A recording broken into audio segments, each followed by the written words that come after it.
नमस्कार, मेरो लगानी शेयर गफमा स्वागत छ। म सुधा देवकोटा।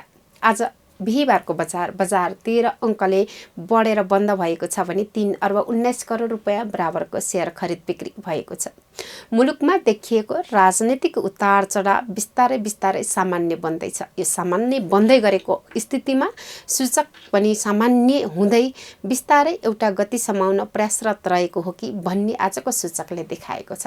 आजको बजारको स्थिति के छ र कस्तो छ भनेर जान्नका लागि अब लागौँ मार्केट रिभ्यूतर्फ।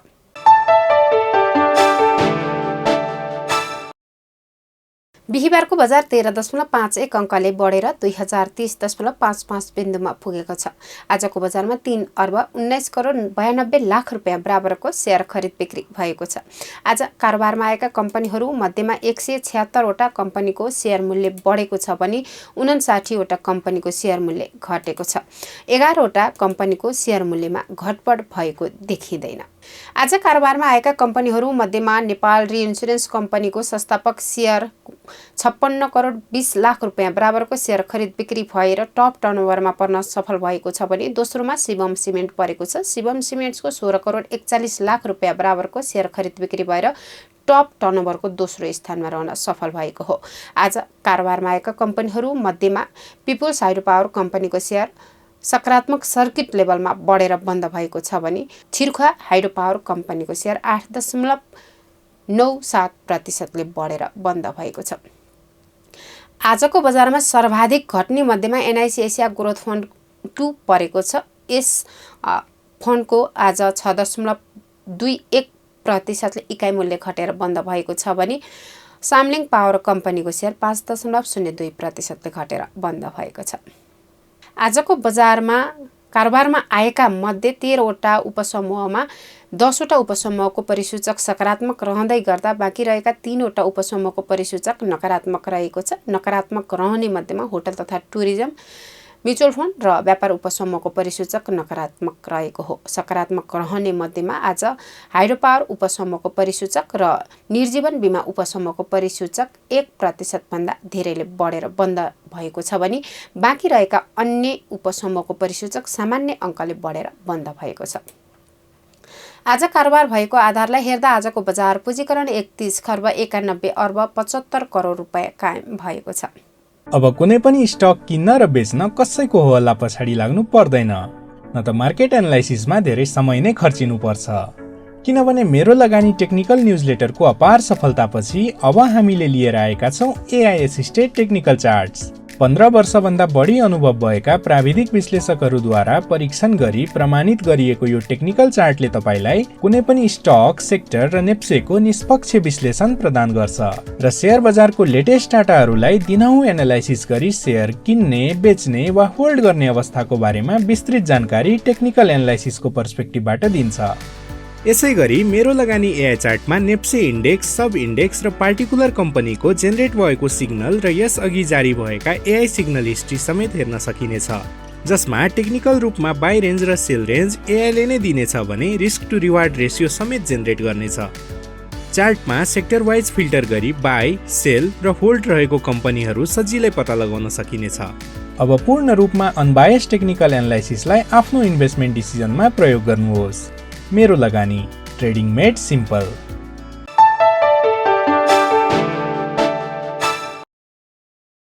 सरकार परिवर्तनका कुराहरू बिस्तारै साम्य हुँदैछन्, सामान्यकरण हुँदैछ र सरकार गठन प्रक्रियाहरू अन्त्य हुँदै गर्दाखेरि पूर्णता पाउँदै गर्दा मन्त्रीमण्डलले पूर्णता पाउँदै गर्दाखेरि नेप्से सूचक पनि सन्तुलन हुनको लागि कोसिस गरेको देखिन्छ। पछिल्ला कारोबार दिनहरूलाई हेर्दाखेरि बजार सूचक चाहिँ सन्तुलनतर्फ केन्द्रित भएको हो कि भन्ने देखिँदै गर्दाखेरि राजनीतिक रूपमा देखिएको उतार चढाव र नेप्से सूचकमा भएको उतार चढावले बिस्तारै सामान्यकरणतर्फ डोरिएको देखिन्छ। यो सँगसँगै अब राजनीतिक प्रभाव भन्दा पनि बजारमा रहेका वास्तविक कुराहरूलाई चाहिँ बजारले हेर्छ कि महत्त्व दिन्छ कि भन्ने लगानीकर्ताहरूको बुझाइ छ। बजारमा घट्दो अवस्थामा रहेको ब्याज दर, बढ्दो अवस्थामा रहेको ब्याङ्किङ तरलता र सुधारोन्मुख अवस्थामा रहेका नीतिगत व्यवस्थाहरूलाई चाहिँ बजारले केन्द्रमा राख्दै अबको डोर चाहिँ बजारले सकारात्मक रूपमा लिन्छ कि भन्नेमा लगानीकर्ताहरू आशावादी छन्। यो त थियो आजको मार्केट रिभ्यू। यसै गरी यस हप्ता हामीले सेयर गफको अन्तिम नतिजा सार्वजनिक गर्दैछौँ यस हप्ताका लागि, र आज हाम्रा यस कार्यक्रमका अतिथिको हातबाट यस हप्ताको लागि सोधिएको प्रश्नको अन्तिम नतिजा सार्वजनिक गर्दैछौँ। आज हाम्रा यस कार्यक्रमका अतिथि हुनुहुन्छ लगानीकर्ता सङ्घका कार्यवाहक अध्यक्ष तारा फुलेल। उहाँसँग अहिलेको राजनीतिक घटनाक्रम र नेप्से सूचक र अहिलेको लगानीकर्ताको मनस्थितिको विषयमा केन्द्रित रहेर कुराकानी गर्नेछौँ। अब लागौँ सेयर डिस्कसनतर्फ।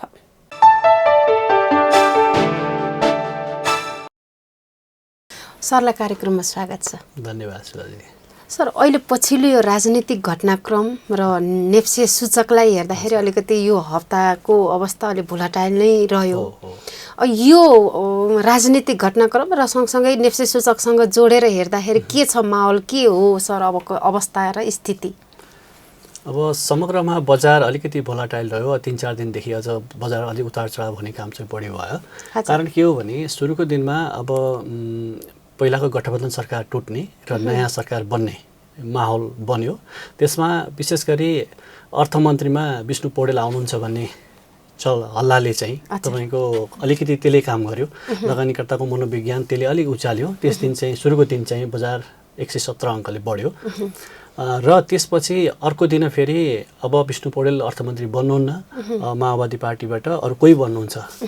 विशेष गरी वर्षमान पुनको पनि हल्ला थियो, कोही बन्नुहुन्छ भन्ने हिसाब किताबले चाहिँ बजार फेरि अर्को दिन चाहिँ बजार घट्यो। यद्यपि लगानीकर्ताहरूमा के थियो भने बजार चाहिँ एमाले आउँदाखेरि योभन्दा अगाडिको पनि संयोग, योभन्दा अगाडि विष्णु पौडेल अर्थमन्त्री हुँदाखेरि त्यति बेलाको बजार अब हाम्रो बजारमा कहिले बटम त कहिले अप त्यस्तो चल्ने तपाईँको विशेष ट्रेन्डमा बिचमा पर्नुभयो। बजार बढ्दो क्रममा थियो र उहाँकै पालामा अल टाइम हाई भयो। अनि त्यसपछि उहाँ नै आउनुहुन्छ र बजार बढ्छ भन्ने कुरा चाहिँ फेरि त्यसपछि पनि उहाँ छोटो समयको लागि अर्थमन्त्री बन्दा पनि पोजिटिभ सङ्केत आएको थियो र लगानीकर्तामा एउटा मनोविज्ञानले काम चाहिँ गरे हो। त्यो कारणले सटप बढ्यो, पछि घट्यो।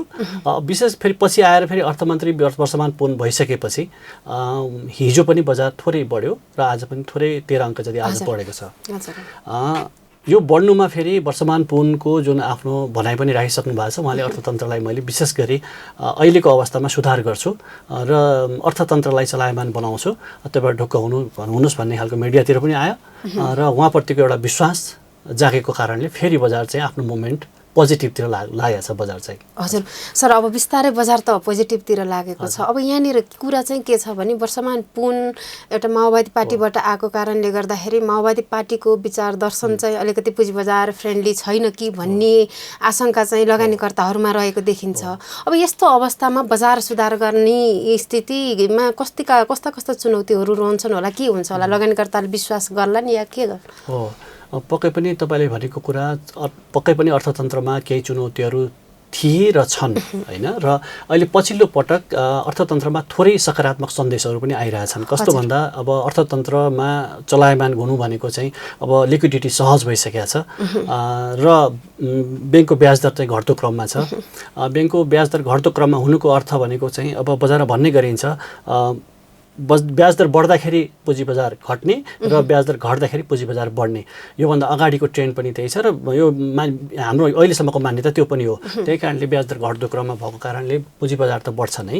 र जुन अर्थतन्त्रको कुरा गर्नुभयो, अर्थतन्त्र चाहिँ अब बिस्तारै हाम्रो योभन्दा अगाडि कोभिडले थलिएको विश्वकै अर्थतन्त्रको लगायत हाम्रो नेपालको पनि त्यसमै परिहाल्यो र त्यो अर्थतन्त्र चाहिँ बिस्तारै सम्हालिएर अब चाहिँ पोजिटिभ लयमा चाहिँ जान लागेको चाहिँ हो भन्ने चाहिँ अब राष्ट्र ब्याङ्कले पनि त्यो कुरा गरेको छ। राष्ट्र ब्याङ्कको डाटाले त्यो बोलेको छ र अहिले सहज लिक्विडिटीको कारणले पनि त्यो आकलन गर्न सकिन्छ र पक्कै पनि अब वर्षमान पुँजीलाई अर्थतन्त्रलाई अगाडि अझ राम्रो दिशामा लैजानलाई चाहिँ उहाँलाई चाहिँ सहज हुन्छ भन्ने अनुमान गर्न सकिन्छ। हजुर हो, योभन्दा अगाडिका अलिकति कुराहरू गर्दै गर्दाखेरि सर अब अलिकति राष्ट्र ब्याङ्क र अर्थ मन्त्रालयको ट्युनिङ नमिलेकै कारणले बजार मारमा पर्यो भन्ने किसिमसितका कुराहरू आरोपहरू धेरै नै सुन्नमा आयो।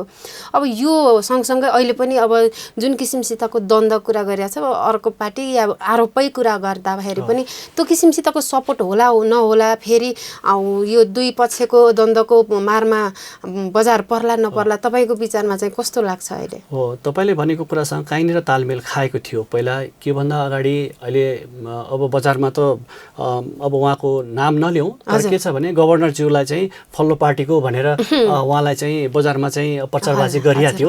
उहाँ सायद अब त्यो पार्टीसँग आबद्ध हुनुहुन्छ भन्ने अनुमान हाम्रो पनि हो। र त्यो कारणले गर्दाखेरि यो अघिल्लो सरकार जुन गठबन्धनको सरकार थियो, माओवादी काङ्ग्रेस लगायतका दलहरूको सरकार थियो, त्यो सरकार विपक्षी र यतापट्टि चाहिँ अर्थतन्त्रको हामीले जुन ढुकुटी हो, राष्ट्र ब्याङ्कले चलाउने ढुकुटी, त्यतातिरको चाहिँ नियमन गर्ने बढीको भेड भनेको चाहिँ गभर्नरज्यू हुनुभयो। उहाँको र उहाँको तालमेल मिलेन, विशेष गरी अर्थमन्त्रीज्यूसँग तालमेल मिलेन भन्ने कुरा थियो योभन्दा अगाडिको अर्थमन्त्रीज्यूसँग। त्यसले काहीँ न काहीँ अब अर्थतन्त्र पनि थोरै सङ्कुचनमा गएको कारणले गर्दाखेरि अब त्यो संयोग हो या वास्तविकता हो त्यो कुरा त्यतातिर नजाउँ अब बितिसकेको कुराहरूमा। तर अहिलेको अवस्थामा चाहिँ यदि उहाँ जो पार्टीसँग लक्षित गरेर हामीले भनिरहेको छ गभर्नरज्यूलाई, यदि उहाँले यदि सहयोग गर्ने वातावरण बन्यो भने त उहाँले आस्था राखेको पार्टी सरकारमा आएको छ। त्यही कारणले के छ भने उहाँले पक्कै पनि सहज पोलिसीहरू ल्याउनुहुन्छ र अर्थतन्त्र सहज भएको कारणले गर्दाखेरि पोलिसीहरूमा रिभाइज गरेर अलिकति नरम पोलिसीहरू इन्डिकेटरहरू नरम गर्ने खालको चाहिँ एउटा बाटोमा जानुभयो भने चाहिँ पक्कै पनि ट्युनिङ मिल्छ र आगामी दिनहरू सहज हुन्छन् भन्ने चाहिँ लगानीकर्ताले आशा गरेका छन् र अहिलेको बजारले आशा गरेको छ। पक्कै पनि द्विपक्षीय द्वन्द्वमा चाहिँ अब बजार पर्ने छैन त्यो मारमा भन्ने बुझ्नु हो। एकदमै पक्कै पनि हामीले लागेको त्यो पक्कै पनि पर्दैन, किनभने यहाँनिर सबैलाई अब जित्नु छ, हार्नु छैन। त्यही कारणले गर्दाखेरि अब राष्ट्र ब्याङ्क र सरकारको तालमेल मिल्छ। पक्कै पनि सरले विश्वास गर्नुभएको छ र सर जस्तै हेरी अन्य लगानीकर्ताहरूले पनि यसै हेरी विश्वास बढ्यो भने पक्कै पनि सूचकले पनि त्यही अनुसार सकारात्मक गति समाउला भन्ने आशा गर्न सकिन्छ। सर अब माओवादी पार्टीबाट वर्षमान पुन अर्थमन्त्री भइसक्नु भएको छ र अर्थमन्त्रीको प्रत्येक स्टेटमेन्ट चाहिँ बजारको लागि महत्त्वपूर्ण हुन्छ भन्ने कुराहरू आइरहेको छ। यो स्थितिमा बजार सुधारका लागि र अहिलेको सूचकको अवस्था र अहिलेको नीतिगत व्यवस्था भइराख्दाखेरि अब चाहिँ के गर्दाखेरि चाहिँ अर्थमन्त्रीले कस्ता नीतिहरू चाहिँ अवलम्बन गर्दाखेरि चाहिँ बजार सुधार हुने हो, के हुने हो, यसमा बाटोहरू के कस्ताहरू छन् सर? हो, यसमा चाहिँ विशेष गरी अब हामी ब्याङ्क तथा वित्तीय संस्थाको बाहुल्यता बजारको हाम्रो बाहुल्यता रहेको हाम्रो पुँजी बजार, यसमा विशेष गरी राष्ट्र ब्याङ्कले लिने पोलिसीहरूमा चाहिँ राष्ट्र ब्याङ्कले ब्याङ्कहरूलाई लगाउने पोलिसीहरूले नियमन गर्ने तरिकाहरूले गर्दाखेरि बजारमा पनि तपाईँको के नै बाहुल्यता भएको कारणले बजारमा असर गरेको हो। त्यही कारणले के छ भने अब जुन तपाईँको रिस्क वेटेजको कुराहरू छ, रिस्क वेटेजको कुरामा चाहिँ 125मा त झारिसक्नु भएको छ। अब बिस्तारै तरलता सहज स्थितिमा आइसकेपछि 125बाट 100मा झारिदिएर पहिलाकै स्थितिमा ल्याइदिने र त्यसपछि जुन क्याप लगाइएको छ तपाईँको जस्तै व्यक्तिको हकमा 15 करोडको र संस्थागत हकमा चाहिँ 20 करोडको जुन क्याप छ त्यो क्याप फ्री गर्ने र ठुला लगानीकर्ताहरू क्यापको कारणले आउन सकेनन् भनेर बजारमा हल्ला गरिएको छ हैन।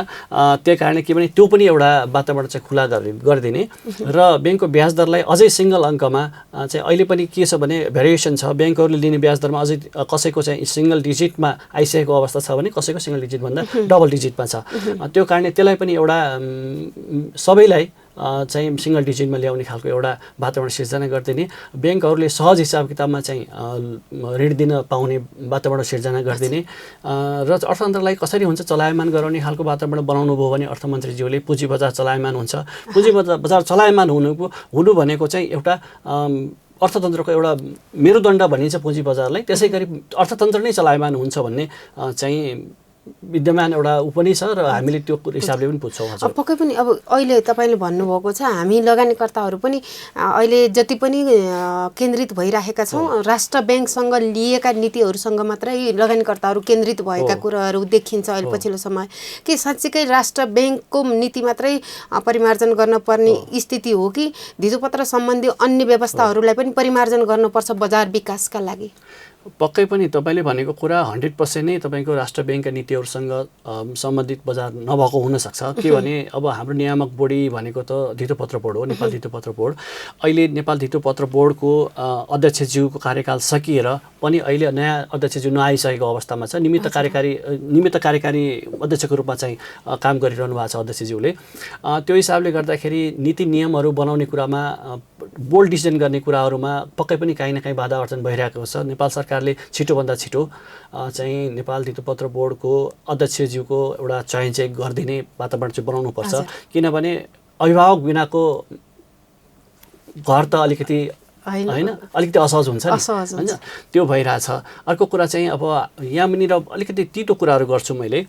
हाम्रोमा नियामकीय निकायका प्रमुखहरू बीच पनि कहिलेकाहीँ तालमेल हुँदैन। धितोपत्र बोर्डले भनेका कुराहरू नेप्सेले अलिकति अटेरी गरे जस्तो होइन, नेप्सेले गरेका कुराहरू धितोपत्र बोर्डले नमानिदिएको जस्तो होइन, यहाँनिर कहीँनिर तालमेल नमिले जस्तो रहेछ। तर के छ भने उहाँहरू भनेको चाहिँ नियामकीय हिसाब किताबमा धितोपत्र बोर्ड एउटा प्रमुख भयो भने उहाँको अन्डरमा चाहिँ अरू निकायहरू चल्नुपर्ने अवस्था, निर्देशनमा चल्नुपर्ने अवस्था भए पनि एउटा के भने एकले अर्काको कुरा पोलिसीगत हिसाब किताबमा चाहिँ उहाँहरूलाई चाहिँ सपोर्ट गरेर अगाडि बढिदिने हो भने बोर्डले पनि एउटा अभिभावकको हिसाबमा जस पाउने र नेपाल स्टक एक्सचेन्जले पनि के अरे मार्केटको रेगुलेटर त नेप्से हो नि त, सञ्चालक त नेप्से हो नि त, नेप्सेले पनि जस पाउने र त्यस अन्तर्गत अब अरू पनि अब सिडिएसएले कामहरू गरिरहेछ समय सापेक्ष सिडिएसए कामहरू चाहिँ अलिकति तारिफ गर्न योग्य छन् होइन।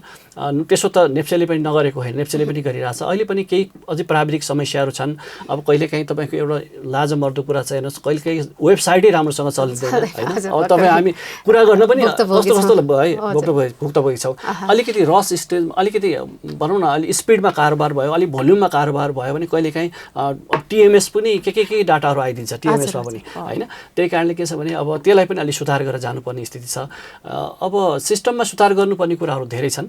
तर अब मेन कुरा चाहिँ पोलिसीगत हिसाब किताबमा चाहिँ एउटा उहाँहरूको सामञ्जस्यता भइदिएर अगाडि आउने हो भने नेपालको पुँजी बजारमा लगानीकर्ताहरूलाई एउटा विश्वस्त हुने वातावरण बन्थ्यो र अभिभावक भनेको चाहिँ हाम्रो मेरुदण्ड हुनै भन्ने खालको एउटा वातावरण सिर्जना हुन्थ्यो। त्यही नै अपेक्षा हो लगानीकर्ता। पक्कै पनि बिस्तारै बिस्तारै वातावरणहरू सहज बन्दै जाओस् भन्ने अपेक्षा चाहिँ गर्न पर्यो बजारले। पक्कै पनि।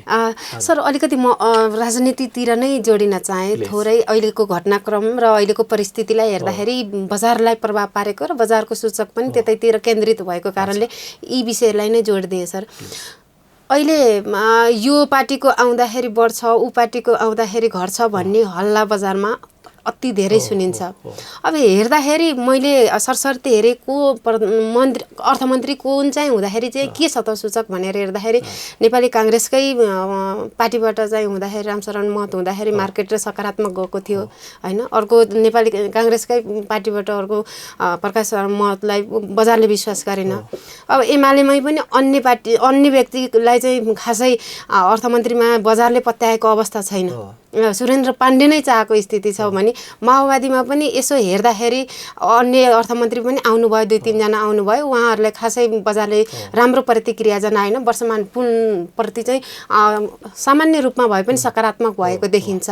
अब यो स्थितिमा हेर्दा पार्टीगत भन्दा पनि सूचकले चाहिँ व्यक्तिलाई नै केन्द्रमा राखेर हेरेको हो कि उहाँहरूको कार्यशैलीलाई नै हेरेर बजारले सूचकले प्रतिक्रिया जनाएको कि जस्तो लाग्छ सर? अब यो पार्टीगत हेर्ने कि व्यक्तिगत हेर्ने हो? सुधाजी साह्रै राम्रो प्रश्न गर्नुभयो। किनभने हामी नेपालीहरूको विडम्बना यही भयो, हामी नेपाली जनताको विडम्बना यो भयो। के भयो भने हामीले राजनीतिक पार्टीहरूले एउटा कहाँनिर गल्ती गरिरहनु भएको छ भने यो ऊ पार्टी भन्दैन मैले। यहाँ नेपाली काङ्ग्रेसले पनि गल्ती गरेको छ, एमाले गल्ती गरेको छ, माओवादीले गल्ती गरेको छ। अब अरू पार्टीहरू अलिकति उसमा नभएको कारणले उहाँहरूलाई कम दोष जाला होइन।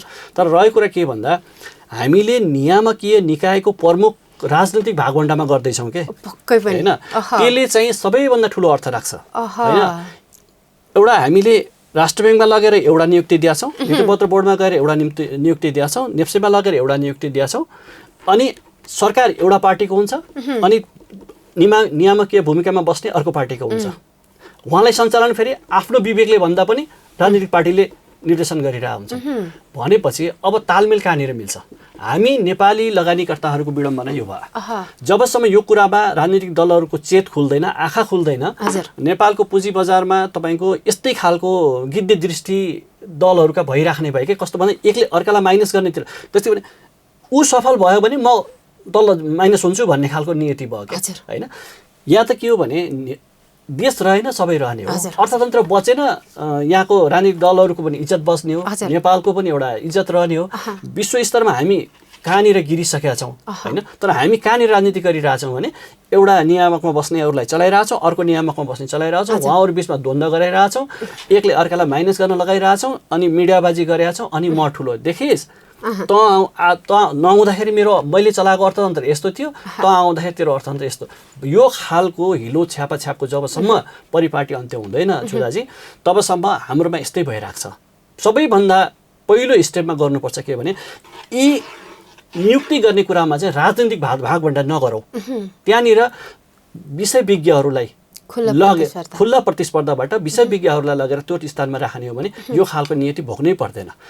को पार्टी आउँदाखेरि राम्रो हुने, को नआउँदा नराम्रो हुने, को अब एउटा कुरा नि, अब हिजो माओवादीबाटै जनार्दन शर्मा आउनुभएको थियो, उहाँ आउँदाखेरि त्यो भयो हो। फेरि अहिले चाहिँ के भने वर्षमान पुन योभन्दा अगाडि पनि 2 पटकसम्म मन्त्री भइसक्नु भएको अरे। योभन्दा अगाडिको उहाँको कार्यकुशलता पनि मापन गरिएको थियो, अलिकति पार्टीभित्र उहाँको छवि राम्रो छ होइन। त्यही कारणले फेरि अनि उहाँ चाहिँ मलाई लाग्छ स्नातकसम्म पढ्नु भएको छ, कानुनमा सायद स्नातक गर्नुभएको छ जस्तो लाग्छ।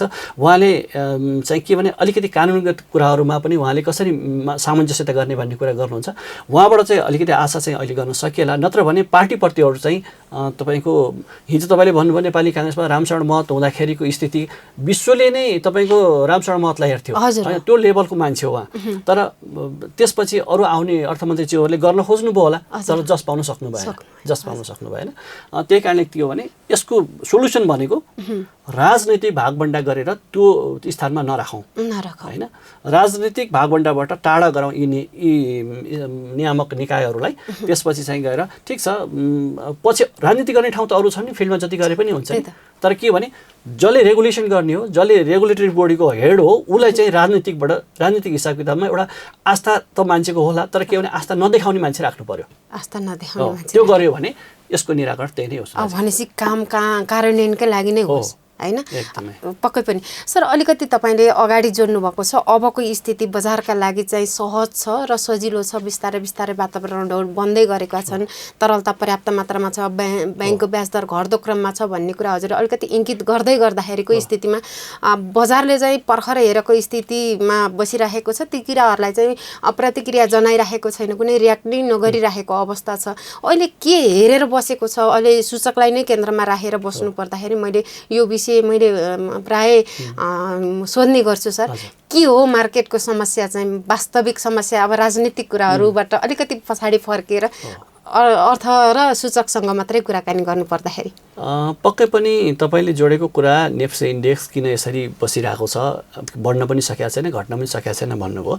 अहिले विगत केही महिनादेखि बजार 1800 र 2200 को बिचमा नै चलिरहेछ र अहिले त अब 2030मा सायद क्लोज भयो आज। भनेको मतलब अहिले ठ्याक्कै त्यो इन बिट्विनमा आएर चाहिँ के भने साइडवेजको चलिरहेछ भनौँ न। अस्ति बढ्यो, फेरि घट्यो, त्यो लेभल फुलफिल भयो, फेरि अहिले आयो त्यही 2000 कै लेभलमा बजार चल्दैछ। अब मैले देखेको कस्तो छ भने हामीले अब बियरिस र बुलिसको जुन योभन्दा अगाडिको जुन हामीले इतिहास हेर्ने हो भने एउटा सम टाइमको एउटा ट्रेन्ड छ। त्यो ट्रेन्ड चाहिँ बियरिसको ट्रेन्ड चाहिँ पार गरिसकेको छ बजारले। मलाई लाग्छ जहाँसम्म अब योभन्दा अगाडिको 1807 को इन्डेक्स थियो, 1807 को इन्डेक्स चाहिँ अब कुनै त्यस्तो खालको भइपरि आउने घटनाहरू घटेन अनि देशमा ठुलो सङ्कट आएन भने सायद त्यो बिन्दुसम्म बजार नफर्केला, आशावादी हुन सकिन्छ। अब बढ्ने कुरा चाहिँ के छ भने अब अर्थतन्त्र अलिकति चलायमान हुँदै गरेको अवस्थामा अर्थमन्त्रीज्यूले चाहिँ अलि चासो व्यक्त गर्नुभएको अवस्थामा र यी दलहरूको घैँटोमा घाम लागेछ भने र सबैको एउटा चाहिँ कमन एजेन्डामा जान सके भने अबको दिनमा अर्थतन्त्र राम्रो हुँदै जाने र तपाईँको नेपालको स्टक एक्सचेन्ज पनि राम्रो हुँदै जाने र इन्डेक्स चाहिँ बढ्दै जाने सम्भावना म चाहिँ देख्छु। आशावादी हुनुहुन्छ सर। अलिकति मलाई जोड्न चाहे, अहिलेको पछिल्लोमा अलिकति सूचकलाई नै हेर्ने हो भने बजारमा चाहिँ अलिकति सर्ट टर्म लगानीकर्ताहरू सक्रिय भएको देखिन्छ। अब बजारमा केही लगानीकर्ता अनुभवी लगानीकर्ताहरूसँग बुझ्दाखेरि चाहिँ के हो त समस्या भनेर बुझ्दै गर्दाखेरि जबसम्म फन्डामेन्टल्ली अलिकति स्ट्रङ कम्पनीहरू चल्न सक्दैनन् तबसम्म बजारको स्थिति चाहिँ यस्तै उतार चढाव नै हो, सूचक चाहिँ दरिलो रूपमा अगाडि बढ्दैन भन्ने कुराहरू आउने गरेको छ। तर बजारमा लगानीकर्ताले फन्डामेन्टल्ली अलि स्ट्रङ कम्पनीहरू चलाउन खोजिराखेकै छैनन्। यहाँनिर चाहिँ के कुरामा तालमेल नमिलेको होला सर? अब साँच्चीकै बजार सुधार हुनेछ भने त फन्डामेन्टल कम्पनीहरू चलाउनु पर्ने होइन र? पक्कै पनि अहिले आजको भनौँ न यो 2-4 महिनादेखिको ट्रेन्ड छ, विशेष गरी 2-4 महिनाको बिचको ट्रेन्ड के देखिया छ भने फन्डामेन्टली साउन्ड छ कम्पनी। त्यसले मतलब वर्षमा बैंक तथा वित्तीय संस्थाको चाहिँ आन्तरिक कारणले गर्दाखेरि उहाँले डिभिडेन्ड दिन सक्नु भएन अहिले यो वर्ष। आखिर नदिए पनि के भने त्यो त रिजर्भमा एड हुँदै जाला, अर्को वर्षतिर हामीले त्यसको रिटर्न पाउँला, त्यो आफ्नो ठाउँमा रह्यो। तर त्यो बाहेकका कम्पनीहरू पनि जसले डिभिडेन्ड दिइरहेका कम्पनीहरू छन्, ती कम्पनीहरूमा लगानीकर्ताको आकर्षण अलिक कम देखेको कारण के होला भने जसले लङ टर्म इन्भेस्ट गर्नुभएको छ उहाँले त त्यस्तै कम्पनी नै चुज गर्ने हो। लङ टर्म इन्भेस्टरले गर्ने भनेको चाहिँ फन्डामेन्टली साउन्ड कम्पनी नै हेर्ने हो होइन। तर यहाँ ट्रेडर अहिले एकदम स्मार्ट ट्रेडर साथीहरूको बाहुल्य त बढी छ अहिले त वास्ता भन्यो भने त हामी त अलि एजले सिनियर भइयो होइन। त्यो मभन्दा कम एजका साथीहरू यति बजारमा स्मार्ट साथीहरू हुनुहुन्छ कि उहाँहरूले एक हप्तामै तपाईँको कम्पनीहरूलाई कति तल लाने माथि लाने त्यस्तो खालको भूमिका खेलिरहनु भएको छ, मतलब आय आर्जन गरिरहनु भएको छ उहाँले। मतलब के भने कमाउने त ट्रेडरले त त्यसै गरी कमाउने त हो होइन, कुनै केही नकारात्मक तरिकाले पो त्यसलाई प्ले गर्नु भएन त होइन। तर एउटा गाइडलाइनभित्र रहेर एउटा नर्म्समा रहेर खेल्न त पाउनुभयो नि उहाँहरू होइन। त्यसै कारणले अलि लो क्यापको कम्पनीहरूलाई चाहिँ बढी चलाउनु भएको छ उहाँहरूले, अथवा बजारमा चलाइएको छ। त्यो भन्नुको मतलब के भने अलि छिटो चाहिँ प्ले गर्न सजिलो हुन्छ भन्ने हिसाबले नै त्यो गर्नुभएको होला। फन्डामेन्टल साउन्ड कम्पनीहरू चाहिँ इन्भेस्टको लागि चाहिँ कम्पनीहरू त्यस्तै नै छान्ने हो। तर यहाँ त फन्डामेन्टल टेक्निकल भन्दा पनि बाहिर गएर राजनीतिसँग जोडियो के बजार चाहिँ होइन। त्यही कुरा हो, एउटा राजनीतिसँग जोडिनुको पछाडि के हो भने हाम्रा दलहरूको कमी कमजोरीका कारणले हामीले सम्बन्धित ठाउँमा राजनीतिको खोल नओढेका मान्छेहरूलाई लान नसकेको कारणले यो स्थिति आएको हो। नियामकमा बस्ने मान्छेहरूले चाहिँ को सरकारमा आयो को अर्थमन्त्री बन्यो भन्नेसँग अर्थतन्त्र पछि लाग्दै जाने त नहुनु पर्ने हो नि होइन। छिमेकी राष्ट्र भारतको कुरा गरौँ हेर्नुहोस् न, अब छिमेकी चीनको कुरा गरौँ, बाहिरको अरू देशहरूको त कुरै गरे साथी छैन। यस्ता मुलुकहरूमा हामीले दिनदिनै के सुनिरहेछौँ भने भारतमा हरेक दिन जस्तो तपाईँको उचाइ मापन गर्दै गइरहेछ त्यहाँको BSE सेन्सेक्सले होइन। त्यहाँ चाहिँ अब बजारमा लगानी गर्ने लगानीकर्ताहरू उत्साहित गरिरहेछन्, तिनीहरूको चाहिँ अब अर्थतन्त्र राम्रो भइरहेछ। हुन त त्यहाँ स्थायी गभर्मेन्ट छ, फरक कुरा हो। हामीमा चाहिँ अब के भने हाम्रो राजनीतिक दलहरूमा अलिकति त्यस्तै खालको भयो। यहाँ चाहिँ खेल्ने परिपाटी बढी भएको कारणले गर्दाखेरि अब राजनीतिमा जस्तो खेल हुन्छ यहाँ अरूमा पनि त्यस्तै खेल भयो कि पोलिसीगत हिसाब किताबमा पनि त्यस्ता खेलहरू भए। त्यो चाहिँ हामीहरू नेपालीहरूको दुःखको कुरा हो। अब त्यस्तो चाहिँ नहुनु पर्थ्यो। पक्कै पनि तपाईँको अलिकति आरोप सुन्दाखेरि चाहिँ राजनीतिक प्रभाव र राजनीतिक दबावकै कारणले गर्दाखेरि सूचक प्राकृतिक रूपमा चाहिँ चल्न सकेका छैन। एक्ज्याक्टली, प्राकृतिक हिसाबमा नचल्नुको पछाडिको कारण भनेको राजनीतिक नै हो। राजनीतिले नै तपाईँको के छ भने राजनीतिले शेयर बजार डोराउने होइन नि, यो त ओभरअल देशको इकोनोमीले शेयर बजार डोराउने हो नि त होइन। इकोनोमी राम्रो लयमा जाँदैछ भनिरहेछौँ। अब स्टेटमेन्ट दिनुभएको छ गभर्नरज्यूले, अर्थतन्त्र राम्रो छ, ब्याङ्कहरू पोजिसन राम्रो छ, आत्तिनुपर्ने अवस्था छैन होइन। यस्तो अवस्था छ भनेर चाहिँ किनभने त्यो पिक्चर देखाउने त राष्ट्र ब्याङ्क हो नि त होइन। त्यसलाई चाहिँ अब कन्फिडेन्समा ल्याउने भनेको नेपाल सरकार अर्थ मन्त्रालय हो। तर के हो भने अब लगानीकर्ताहरूमा त्यो विश्वास दिलाउन नसकेको कारणले गर्दाखेरि नेपाल सरकारले चाहिँ त्यो आत्मबल दिलाउन नसकेको कारणले गर्दाखेरि अब यो खालको भइरहेछ। अब यहाँ आर्थिक सुधारका लागि त सबै पार्टीहरू प्रतिबद्ध रहेको कुराहरू सुनिन्छ होइन। सबैको चासो, सबैले समृद्ध नेपाल चाहिरहेका विषयहरू उठाइरहेको देखिन्छ। तर किन सबल हुन सकेका छैन होला सर अर्थतन्त्रको स्थिति? यस्तो छ, अब अर्थतन्त्रको स्थिति अब हामीले हिँड्ने बाटो हिँडेकै छैनौँ। हामी सबै आयातमा निर्भर पर्ने अब होइन। तपाईँको के छ भने हामीले यहाँका सक्षम वर्गलाई चाहिँ निर्यात गरेर चाहिँ रेमिटेन्स भित्राएर खान पल्किरहेछौँ हामी होइन। अब हामी कसरी त सही बाटोमा यहाँ तपाईँको ज्ञानवर्धक मेन पावरलाई चाहिँ ज्ञान भएका मान्छेहरूलाई चाहिँ ज्ञान भएका मेन पावरहरूलाई चाहिँ बाहिर निर्यात गरिरहेछौँ हो। सरकारले घोषित रूपमा गरेको छैन तर मान्छेहरू त गइरहेछन् नि। बाहिरका समृद्ध राष्ट्रहरूले चाहिँ एकदम वेल क्वालिफाइड लेबरहरू पाइरहेछन्। भन्नुको मतलब के भने यहाँबाट तपाईँको 12 क्लास पास गरेर ब्याचलर्स पास गरेर बच्चाहरू बाहिर जान्छन्।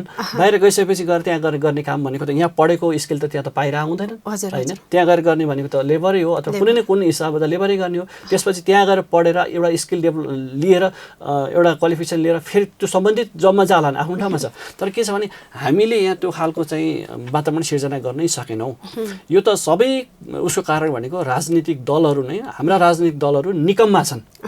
निकममा मैले यो शब्द प्रयोग गर्दा केही फरक पर्दैन राजनीतिक दलहरू निकममा भएको कारणले गर्दाखेरि आज चाहिँ यो स्थिति आएको हो सर अन्तिममा मार्केटका लागि बजारका लागि र लगानीकर्ताले गर्नुपर्ने कुराहरू चाहिँ ध्यान दिनुपर्ने कुराहरू मैले लगानीकर्ता साथीहरूलाई चाहिँ अब सिनियर लगानीकर्ता साथीहरूले त अब आफ्नो विवेक प्रयोग गरेर गरिहाल्नुहुन्छ भन्नु परेन तर अब नयाँ प्रवेशी लगानीकर्ता साथीहरूलाई चाहिँ तपाईँले लगानी कुन हिसाब किताबले लगानी गर्दै हुनुहुन्छ कुन सोचका साथ लगानी गर्दै हुनुहुन्छ तपाईँ एउटा इन्भेस्टरको हिसाब किताबमा बजार प्रवेश गर्नुभएको छ कि ट्रेडरको हिसाबमा गर्नुभएको छ कि अझ इन्भेस्टर हो भने लङ टर्म इन्भेस्टरको हिसाबमा गर्नुभएको छ कि मिड टर्म गर्नुभएको छ कि अथवा सर्ट टर्मै गर्नुभएको छ त्यो हिसाबले गर्दाखेरि चाहिँ पनि तपाईँले मेन कुरा चाहिँ घाँटी हेरेर हार्नेले भन्छन् नि होइन आफूले लगानी गर्दाखेरि मैले चाहिँ अब यो लेभलसम्मको प्रेसर थ्याक्न सक्छु यो लेभलसम्मको स्ट्रेस लिन सक्छु भन्ने हिसाबले नै लगानी गर्नुहोला लोन लिएर गर्दाखेरि पनि तपाईँले मैले त भन्छु मैले एउटा जहिले पनि इक्जाम्पल दिने गर्छु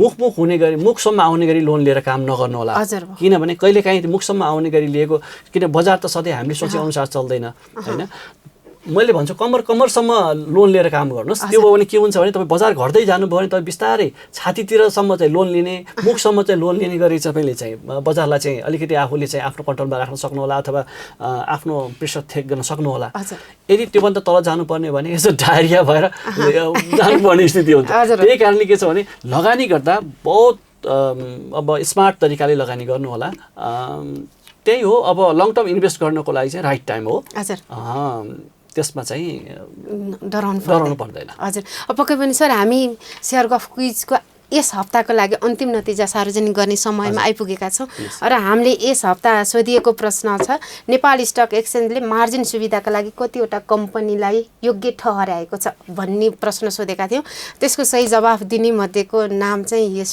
भाँडोमा छ सर तपाईँले यसबाट एउटा नाम झिकेर सही जवाफ सार्वजनिक गरिदिनु होला र विजेताको नाम पनि घोषणा गरिदिनु होला